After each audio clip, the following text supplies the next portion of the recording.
Hei alle sammen, velkommen tilbake. Jeg er ute på sykkeltur. Så jeg har vært på Trollspenneren min. Ok, så jeg har vært på Trollspenneren min, så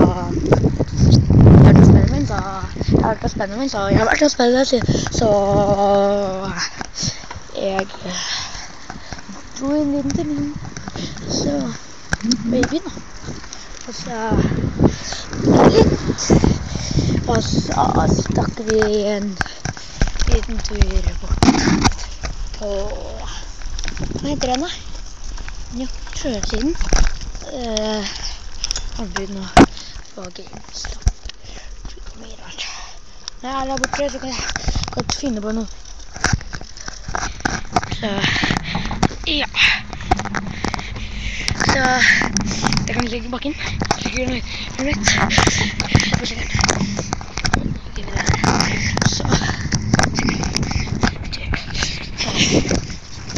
Så skikkelig. Se, jeg klarte det sikkert bra. Så, ok,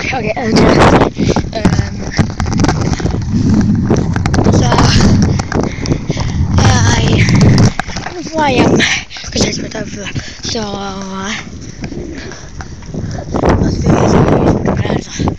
ja.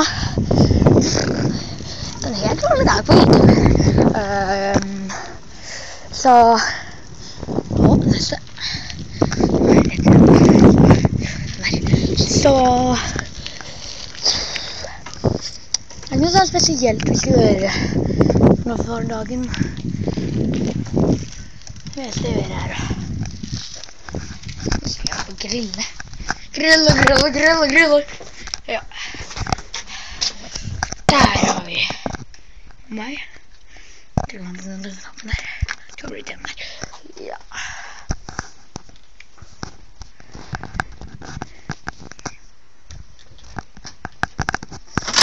Den skal du ha nå. Så, inn her. Njølsikkeren.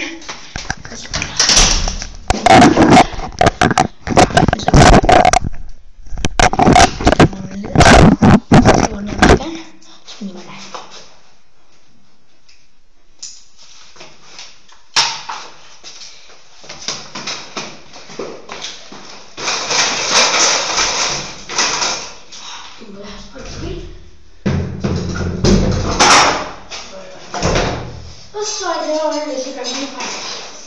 Flott. Så, ja. Ja, det er ferdig. Sånn, ja. Så, første etasje. Ok, så sorry for at jeg ikke laget mange videoer. Hadde så mye tid. Venner. Pappa og mamma. Turer, jeg har vært flere. Så det Tyrkia en av de siste ukene. Så, og så er det funnet Tyrkia. Og dette er det Sara. Det blir rart. Det kan det være. Ja.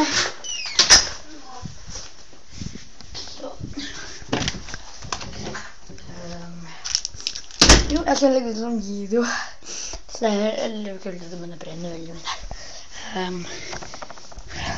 Det er speiser. Pappa min jobber som speiser. Han speiser, vet du. Og så ser det sikkert ut. Du ser liksom linja bare mye. Ok, kjempe. Og så rommet mitt ble kjent TV. Black Ops. Bildet av mamma min som liten. Oi, hva er det?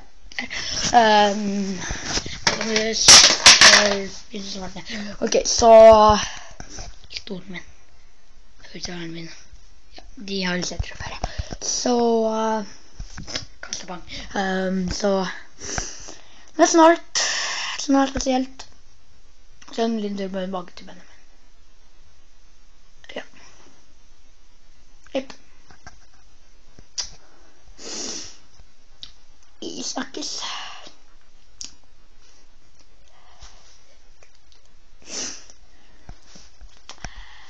Aldri enkelt å ta det.